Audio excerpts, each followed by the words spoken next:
আসসালামু আলাইকুম, কেমন আছেন সবাই? আমি আপনাদের সাথে আমার ভিডিও ধারাবাহিকতায় আরও একটি ভিডিও নিয়ে আপনাদের সাথে শেয়ার করার জন্য চলে আসছি। আমি এখন দাঁড়িয়ে আছি একেবারে পাহাড়ের চূড়ায়। আমার সামনে যেন স্বপ্নের মতো এক দৃশ্য, অসাধারণ সুন্দর একটা সি বিচ। এটা হচ্ছে নিউজিল্যান্ডের অকল্যান্ডের one of the most popular সমুদ্র সৈকত, মুরিওয়াই বিচ। এখান থেকে সৈকতটা চোখের সামনে এক বিশাল প্যানোরামিক ভিউ তৈরি করে। দূর পর্যন্ত কালো রঙের যে বালু, সেই বালুগুলোর তলরেখা পর্যন্ত দেখা যাচ্ছে। ঢেউয়ের গর্জন আর নীল সমুদ্রের অসীম বিস্তার। উপরের দিক থেকে দেখলে মনে হয় যেন আকাশের কোলে সমুদ্রটা ঘুমিয়ে আছে। বাতাসটা কতটা ঠান্ডা, তার সাথে মিশে আছে লোনা জলের ঘ্রাণ। একটা সতেজ অনুভূতি এনে দেয়। চারপাশে পাহাড়, সবুজ ঝোপঝাড় আর বালুর ডালু গিরিপথগুলো মিলে যেন প্রকৃতির এক অনন্য শিল্পকর্ম। এই মুহূর্তটা সত্যই অবর্ণনীয়, যেন প্রকৃতি নিজ হাতে তার রং তুলিতে এঁকে দিয়েছে এক জীবন্ত চিত্র।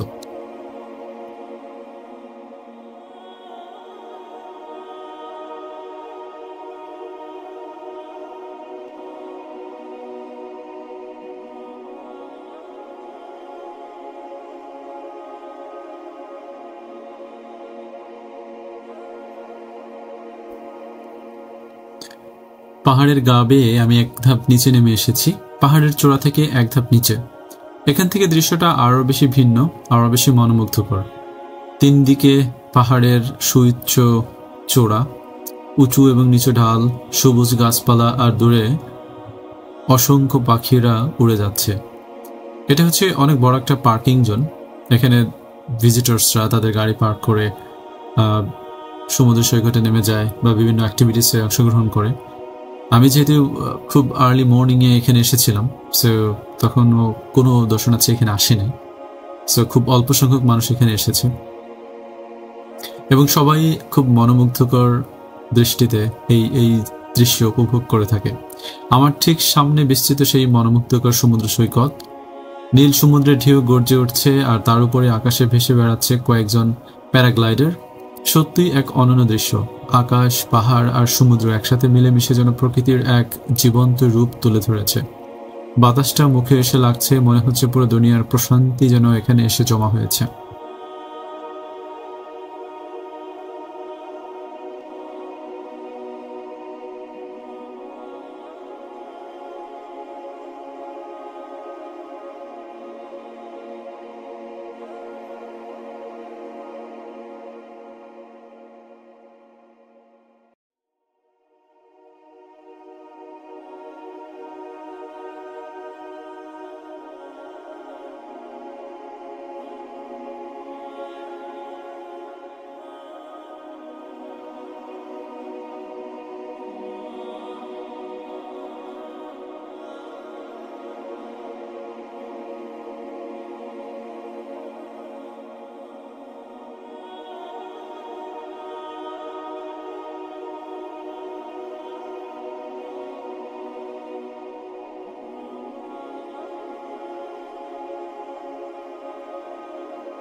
এই বিচের একটা অসাধারণ বিষয় হচ্ছে আপনি বিভিন্ন লোকেশন থেকে এই বিচটাকে উপভোগ করতে পারবেন। কখনো পাহাড়ের উপর থেকে, কখনো মাঝ, কখনো বা একদম পাহাড়ের পাদদেশ থেকে এটাকে উপভোগ করা যায়।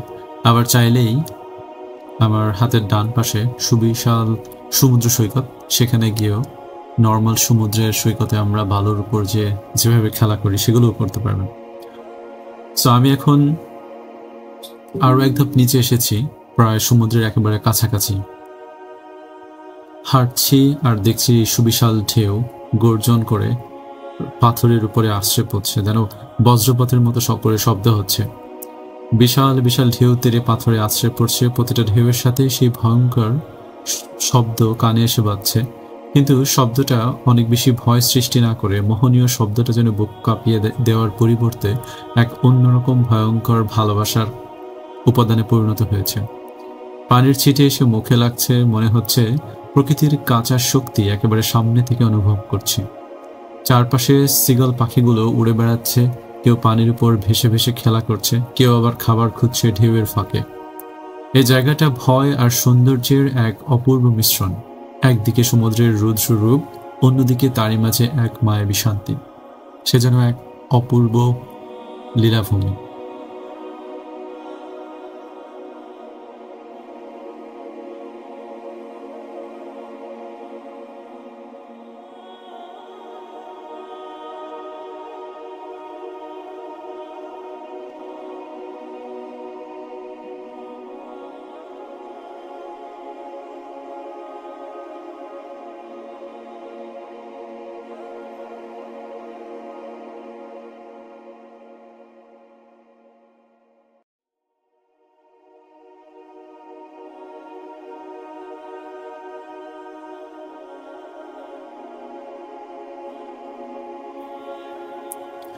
আমার পায়ের নিচে এখন যে পাথরগুলো দেখা যাচ্ছে এগুলো খুবই বিপজ্জনক, কারণ অনেক বেশি পিচ্ছিল।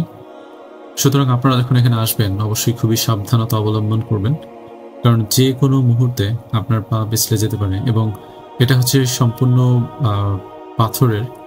সো এখানে যদি কেউ হোঁচট খেয়ে পড়ে যায় তাহলে যে কোনো ধরনের একটা বিপদ সংঘটিত হওয়ার একটা প্রবল চান্স এখানে আছে। সো অনেক বেশি কেয়ারফুল থাকবেন। আর ডেফিনেটলি যদি বাচ্চা বা ছোট কেউ বা বয়স্ক কেউ যদি সাথে থাকে তাহলে অবশ্যই আপনাদের অবজারভেশনে রাখবেন, তা না হলে যে কোনো সময় ঘটতে পারে যে কোনো অনাকাঙ্ক্ষিত ঘটনা।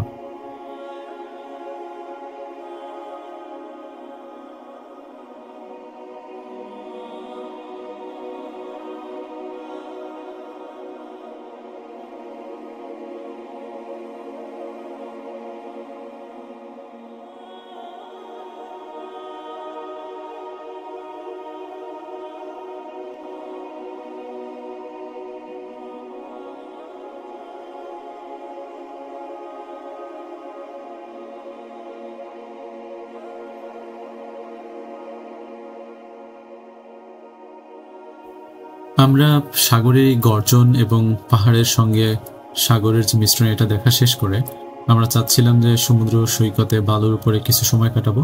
সো যাওয়ার পথে একটা ফটো ফ্রেম, এটা আপনাকে আপনার হাতের বাম দিকে থাকবে যখন আপনি সৈকতে যাবেন। সো আপনি ইচ্ছা করলেই এখানে সুন্দর ছবি তুলতে পারেন। আর এটার থেকে একটু বাম দিকে হাঁটলেই আপনি পেয়ে যাবেন হচ্ছে সমুদ্র সৈকত।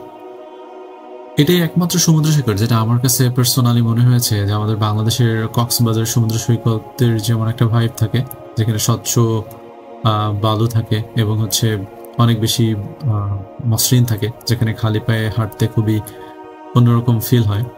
সো এরকম একটা ভাইব এই সমুদ্র সৈকতে পাওয়া যায়। সমুদ্র সৈকতে আসার পরে কিছু যেহেতু আমরা একদম আর্লি মর্নিংয়ে আসছি, আমি আর্লি মর্নিংয়ে আসার পিছনে কারণটা হচ্ছে আমি চাচ্ছিলাম একটা ভিডিও করব। সো নর্মাল যদি আমি সানরাইজের পরে আসি তাহলে এখানে প্রচুর সংখ্যক মানুষ চলে আসে, আর তখন ভিডিও করা একদমই সম্ভব হয় না। সো সেই জন্য আমি একটু আর্লি এখানে চলে আসছি। সো এইখানে আরও কিছু ফ্যাসিলিটি আছে যে যদি আপনি রাত্রি এখানে থাকতে চান, রাতে যদি এখানে আপনি থাকতে চান ক্যাম্প করে, সো ক্যাম্পিংয়ের জন্য এখানে আলাদা জায়গা করে দেওয়া আছে। আপনি চাইলে ক্যাম্পার ভ্যান অথবা হচ্ছে আপনি নিজে যদি তাঁবু খাটিয়ে এখানে যদি রাত্রে থাকতে চান সেটারও সুব্যবস্থা আছে। একটা ইনফরমেশন দিয়ে রাখি, সেটা হচ্ছে যে আপনি যদি স্টারগেজিং করতে চান তাহলে এই বিচটা হচ্ছে অসাধারণ একটা লোকেশন, কারণ এখান থেকে আকাশটা সবচেয়ে বেশি স্বচ্ছ দেখা যায়। অকল্যান্ডের আশেপাশে যে জায়গাগুলো আছে সেইখানের ভিতরে এটা একটা one of the best place to stargazing.